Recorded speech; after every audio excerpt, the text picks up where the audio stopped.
Back with me now is Kimberly Bryant, founder of Black Girls Code, an organization focused on closing the opportunity gap for black women and girls across the tech sector. Kimberly, it's great to have you back. I know we had you there and then lost you. So listen, I mean, you have what I was saying before we got disconnected before was I'm so familiar with your work, but I also want to remind people of the environment at the time in which you founded Black Girls Code, and you saw the need that needed to be addressed, and that was we had an appalling level of both women, people of color within the tech sector.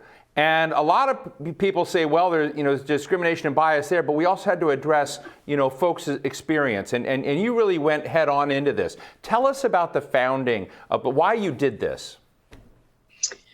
Thank you so much for having me, Steve. The reason I created Black Girls Code back in 2011 was that I identified that there were very few Black women in the tech space. I was here in the Bay Area living with my daughter. I was working in biotech. And I was starting to really explore the tech industry from a startup perspective. And I was really surprised by the lack of Black women in those spaces and in those rooms where I was networking, and didn't really understand why I didn't see more folks that look like me or that look like my daughter.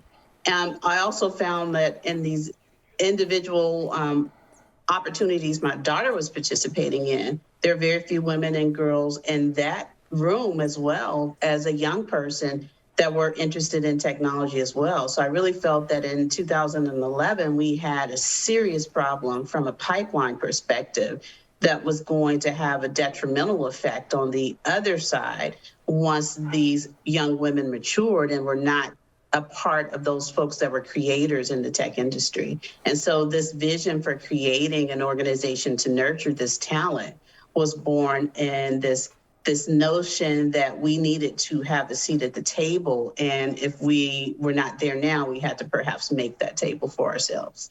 Look, part of the conversation, I think, today with so many leaders in the country is change is not easy. It's hard, to kind of make it real. You've talked a little bit about your daughter, and I love your tweets. I follow you on Twitter, and one of the tweets I have here is, you said one of your inspirations of this is your kiddo, and your kiddo, I think is, she's at A. Kai Morton. We have to tell us about that, but that she's gone into the Web3 space. So now she may have kind of gotten that way because she had a mom who was very, very attentive and thought that this was a great environment to expose her to.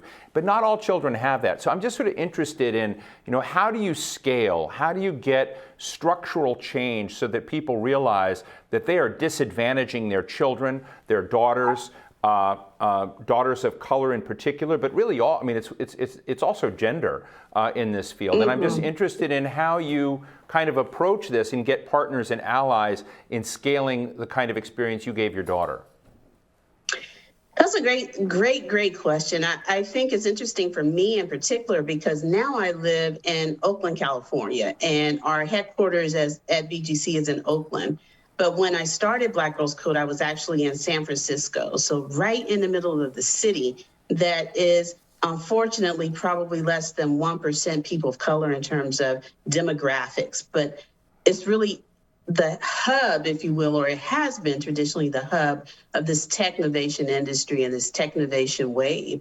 And I was in a very privileged position where I could put my daughter Kai in these expensive summer camps and workshops that cost thousands of dollars so that she could learn these skills.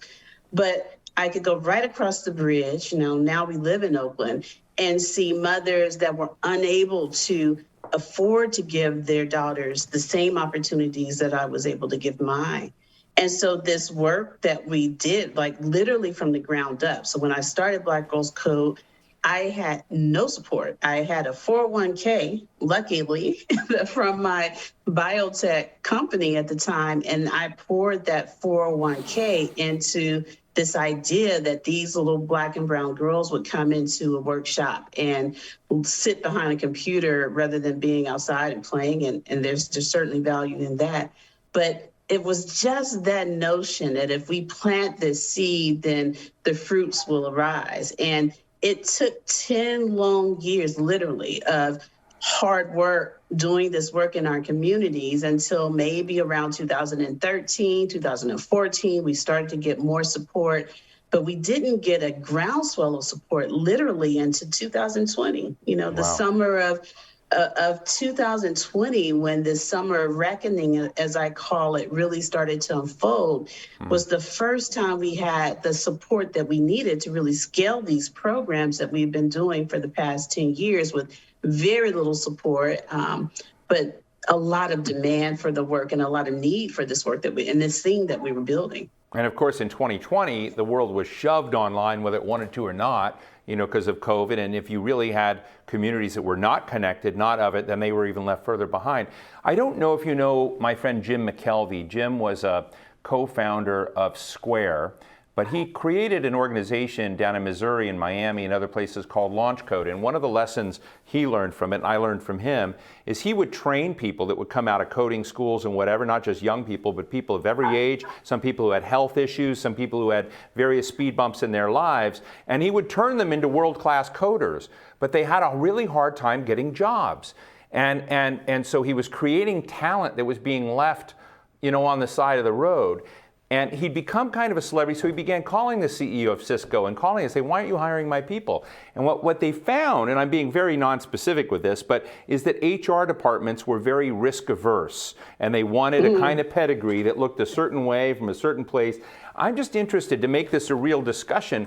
Isn't it not just training girls to code, black girls to code, it's also changing the way gravity works in HR departments, also changing the way the rest of the system sees and processes that talent. Can you tell us a little bit about that? Absolutely. I think one of the words that's new for me lately is this concept that another fellow leader in the social change industry introduced to me called spaciousness. And, I think it's looking at the world from this frame of reference where leaders of color or innovators of color are giving the space to be their fullest selves and to change the lens of what a leader looks like, how a leader looks, what an innovator looks like. So I think it is absolutely about more than just creating this pipeline. We have to understand that we're now creating this space for this pipeline to enter places where their fullness and their humanity and how they show up in their fullness is not seen or recognized. So it's about systemic change. We're about addressing systemic issues. I have experienced this myself as a Black woman leader and a CEO and a founder, and that I'm expected to show up in a certain way. And sometimes that's good and sometimes that is not good. And that perception of how I should show up in a leader is often limiting into my ability to grow. So we need to change the systems and not focus as much of our energy on changing the folks that we're leading into the system via this pipeline. That is certainly what I'm seeing with the girls that are coming out of our program now is there's nothing wrong with who they are once they come to a Black Girls Code event for the first time. This is just about giving them skills and giving them the tools to be a success in whatever career they choose to pursue once they graduate. But there's more work to be done in how do we change these systems that they lead with fairness and equity and a broader lens of what success looks like. I really appreciate what you just shared, and I just want to acknowledge, I know there's a little bit of messiness in Black Girls Code right now with its leadership and what's going on. I wanted to talk to you because you launched this and you saw how important this was. But I think you raised something really interesting, and I'd love to go just a notch deeper, because I sort of feel it and see it in a lot of places. We get norms and habits, and we're all supposed to look a certain way and do certain things. How much of that needs to be ripped apart and recreated so we actually get the kind of changes we're talking about? How confined are we into kind of a mediocrity of performance, if you will, and may not even be aware of it? Well, I think one of the things that's interesting is that when we look at the world as it is today, there certainly is a paradigm that is really based on a male gender model of leadership primarily white men. And it's interesting that our white peers are allowed to fail up. We see this and day to day. I turn on my computer, I hear the next story about a leader that did something perhaps not so nice to the staff. If it's a man, they're allowed to, like, he did the best he could. Let's let him, just give him a little training and push him on forward. I don't see that same grace given to women in leadership more often than not. And so I think we really need to explore, like, how do we give safe space to fail and get up and keep moving and keep leading these movements to our leaders of color, to our women in leadership roles, just as much as we give to our male counterparts.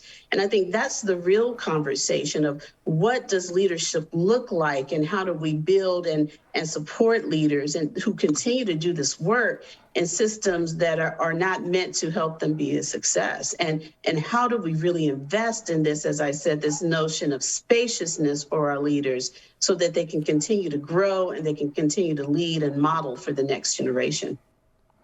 I really appreciate your leadership. I also, appreciate your willingness to come and, brainstorm and talk with me about this stuff, because I think we're all learning. I want to tell my audience that follow Kimberly, KimberlyBryant.eth on Twitter. And she's got, I love this picture. It says, so when I get on my little soapbox about this thing called a tech pipeline, ? This pic is what I mean. Almost 100 little black and brown girls in Oakland doing robotics this Saturday before Christmas. Just an endearing photo of, like, this is what we're talking about, right? So thank you so much, Kimberly. It's a real pleasure to have you with us. Kimberly Bryant, founder of Black Girls Code. I hope you'll come back a lot more, because we need to talk more. I would love to. Thank you for your support.